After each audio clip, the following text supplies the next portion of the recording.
Pernah gak sih lo ngerasa pengen nangis, lo ketakutan, lo ngerasa kosong, tapi gak tahu karena apa?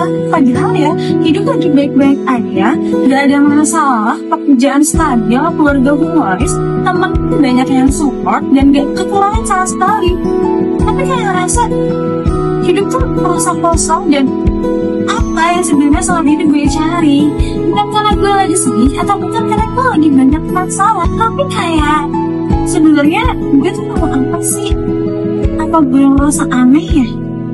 Jawabannya itu tenang, lo gak cuman sendiri yang mengalami ini semua, dan tidak lo mengalami tetangga lo lagi di fase quarter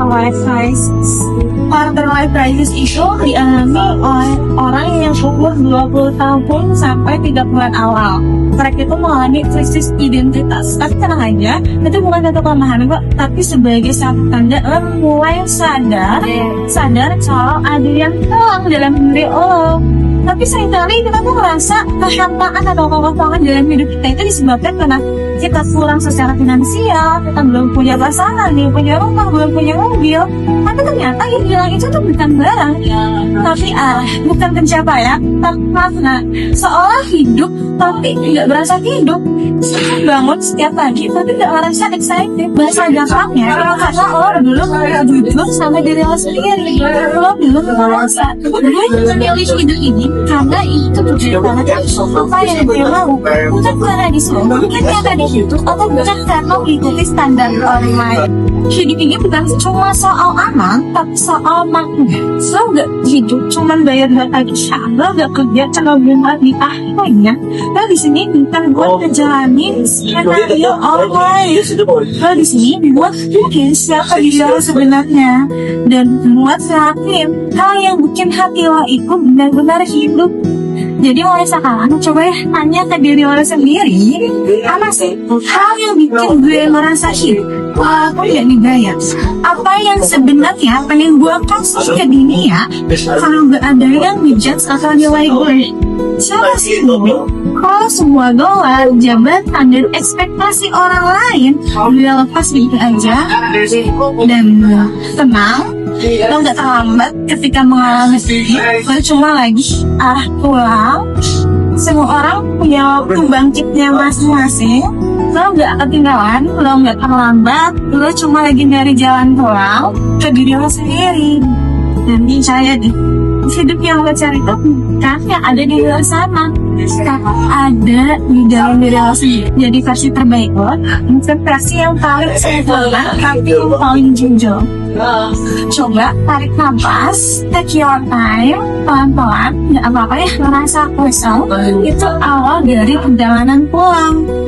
Kalau lo mau, gue juga bisa bantu nih untuk bisa mengatasi perasaan tadi. Ternyata ada banyak caranya. Yang pertama, tulis ulang definisi hidup sukses menurut versi lo sendiri.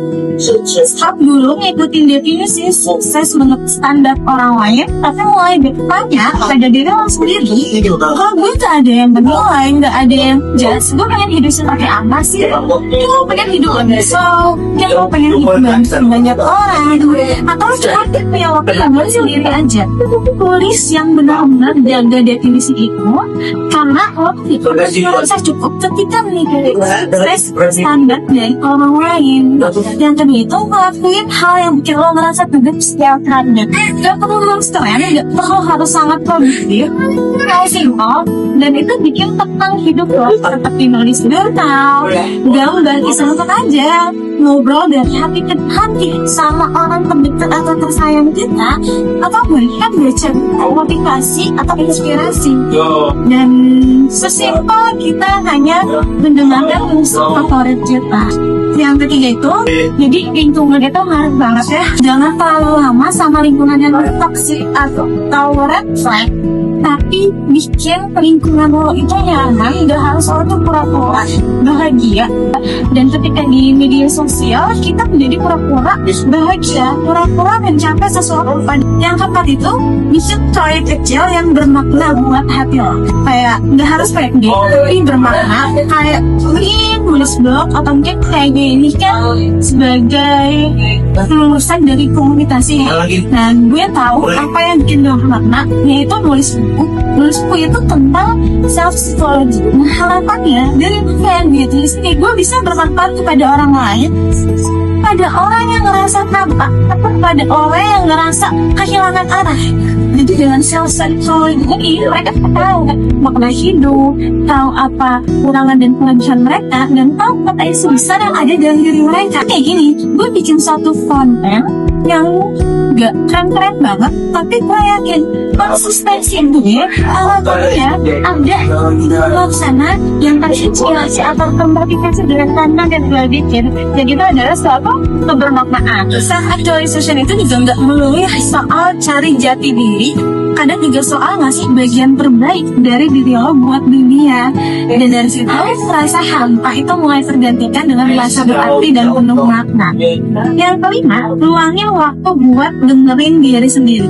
Coba sediakan 10 atau 15 menit sehari buat duduk diam, buat merenung, bukan buat scrolling TikTok atau media sosial, tapi buat nyari apa ketenangan dalam hidup lo, buat tahu dan ngobrol diri sendiri, apa sih yang gue inginkan untuk hidup ini, apa yang gue mau, dan benar-benar memahami dan menyadari potensi atau psikologi dalam diri lo sendiri. Kayak gue lagi ngerasa apa ya hari ini, atau gue selama ini udah ngerasa bersyukur belum ya, selama ini gue udah progres untuk apa, untuk pencapaian karir gue. Jadi self talk kepada diri sendiri.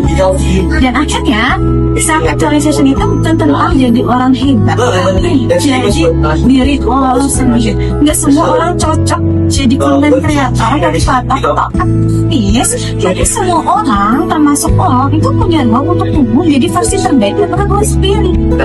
Dan ketika lo mulai jalan ke arah ini, pelan-pelan dari kota itu lo bilang bahwa ternyata lo bisa hidup bukan cuma buat selesai, tapi buat penuh arti dan penghormatan. Jadi jangan terburu-buru ya, lo udah harus sampai sekarang, lo cuma perlu untuk memulai.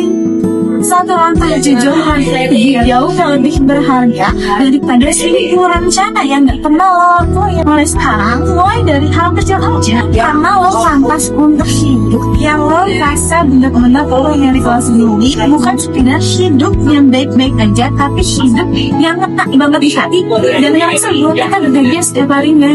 Dan itu saran dari gue, semoga kalian semua tetap berada di inspirasi baik untuk pelan-pelan bangkit tapi pasti.